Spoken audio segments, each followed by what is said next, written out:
Hey guys, so today you and I are going to talk about practices. So let's get into it. So the question in question was, Frederick, as a tech lead, would you propose practices to the team that you yourself find difficult following in the day-to-day work? For example, test-driven development, which I have seen teams struggle with, especially when they make the switch. No, I wouldn't. I wouldn't suggest that really, because the focus that I usually have when I'm the tech lead is that I have two priorities, and it's usually and in order. My first priority is to guarantee a work process that produces good results. That's number one. Number two is to make my team happy. These are the two main things, and there's always a balancing act between those two, because the problem is when you let people do whatever they want. In many cases, it doesn't actually turn out all that well. And this is actually what I usually tell management and other IT companies, this idea that a lot of companies have, where you just let developers do whatever the hell they want because, quote unquote, you only hire smart people, is absolute bullshit. Because the reality is that even smart people don't, just because a person is smart doesn't necessarily mean that they know how to organize and structure and work in an efficient way. They don't. And in many cases, you'll see a lot of software developers, even the really, really smart ones, spend tons and tons and tons of time over engineering things, working in a lazy or ad hoc fashion, which is usually very error prone, etc., because some people have a gift for structuring things, and some people don't have a gift for structuring things and organizing and so forth. And that's not a management thing. That is a trait that some people have. And the thing that I usually go for is to make that happen first and foremost. And that doesn't include test-driven development. The reason why it doesn't is because test-driven development is as a concrete example, it is something that may or may not actually net any benefits. Because forcing people to work in a test-driven development fashion doesn't necessarily mean that the code itself is going to turn out better. And it's not something that can be enforced anyway. You can absolutely educate people, you can train them and so forth, but there is this balance which, as I mentioned, between how much of a difference does this make and how likely am I to be able to convince the team to actually work in this fashion. And there are many of those sorts of trade-offs that you will see where and this is usually, I argue, the mark between an experienced tech lead and someone who's not so experienced. The inexperienced tech leads, they try to recreate their own world, or they're basically trying to create their own ideal workflow, or they try out their own ideas for how to do things, and the idealistic one usually fuck up the worst here, because they basically force a workflow on the workers, or the people in the team, that doesn't actually fit organically with how the team is structured and how it best functions. And in a sense, that is the same thing as I like to make the analogy, it's like tuning an engine.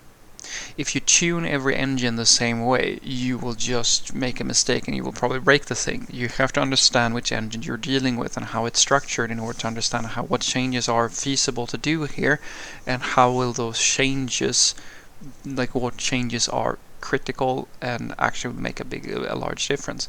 And none of the changes that I usually make, or the practices that I try to implement in a team, are things that I find myself struggling with following, because they are usually, in many cases, very basic things.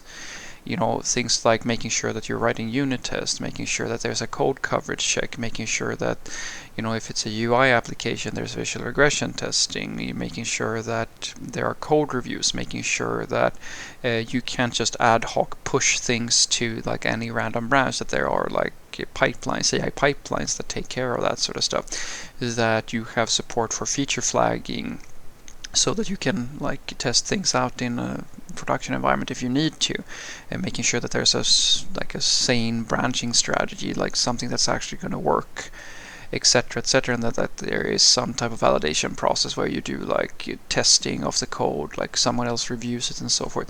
And then of course like you can go into like the more agile things and like how you structure stores and so forth. These basics are not very difficult for you to implement in any team, and usually they're not so difficult for you to follow either.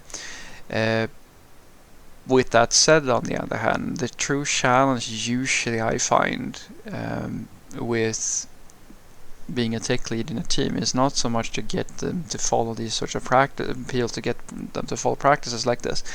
It is to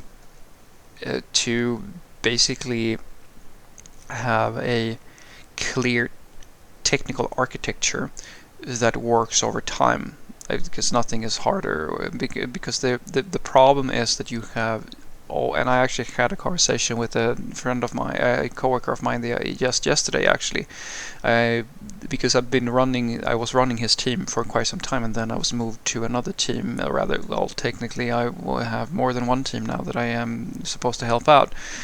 And so I asked him, how are things going? And they had a new guy now, and he said that, well, this new person who's joined is basically just undoing all the work that me and my coworkers, because I had been away a while, right? But I saw the pattern, what that was happening.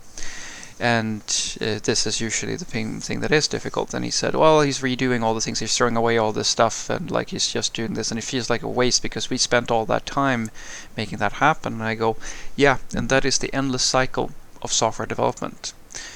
Because I'd tell them that I can't comment so much on whether or not that makes a good idea. But what he is doing now is the thing that every single person does when they get a little bit of authority, or like they have opinions and so forth in software development. He will recreate his own way of working, and the only thing that is like true about that is that if he's good at what he does, he's probably making the right move. Because I saw, and I was honest with him, I saw some stuff when I left, and I saw your pull request. Like, you had one of these philosopher programmers, like, you spent a lot of time doing things that I would not have agreed with if I had still been the tech lead, because like you basically over-engineered quite a bit of things instead of focusing on the things that was like we actually had in storyboards and like goals and so forth. And so he might just be making sure that if he's really good at what he does, he might just fix these sorts of issues that you have created. And if he's bad, he's going to make the situation worse. And so this is the thing that is usually the problem. And it's the same problem everywhere, right? It doesn't matter if it's IT or if it's carpentry or whatever. If you have good people, usually good practices and good foundations stick. If you have bad people, everything gets messy very, very quickly. So what I want you to take away from this is that no, I don't really think don't find it hard to follow the practices that I preach to the teams that I work with when I work as a tech lead, because the practices that I usually try to follow are the practices that are the practices that make the big difference. These are the foundation things, as I like to say. If you follow these, it's still like there are still things that could be improved, but these practices are enough so that any team can produce predictable and reliable results. And I always try to say that if you can't do the basics, there's no point trying to go more advanced.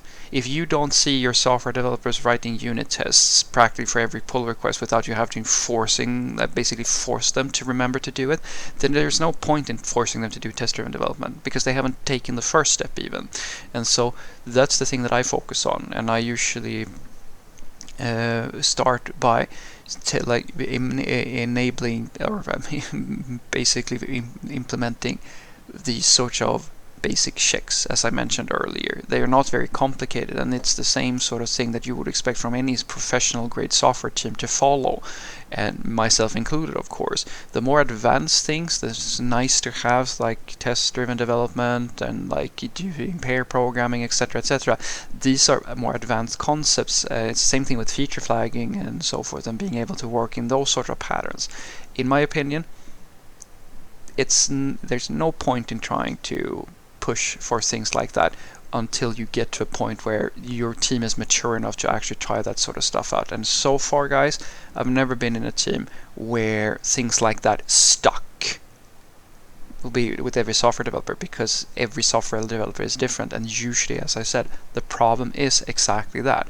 If you don't want to micromanage everybody, you're gonna have to create some wiggle room, and that's why I think that it's better to create a foundation that allows people to sort of experiment and try things out, but there are still borders for what you're allowed to do, and those borders basically guarantee that you can't fuck up so horribly that the whole thing crumbles.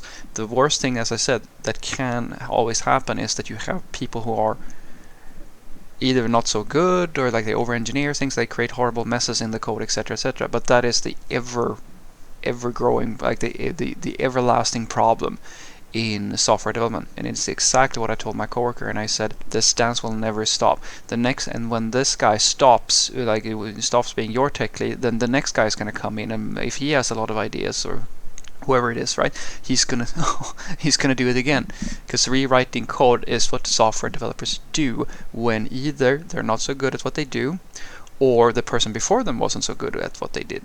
Have a great day.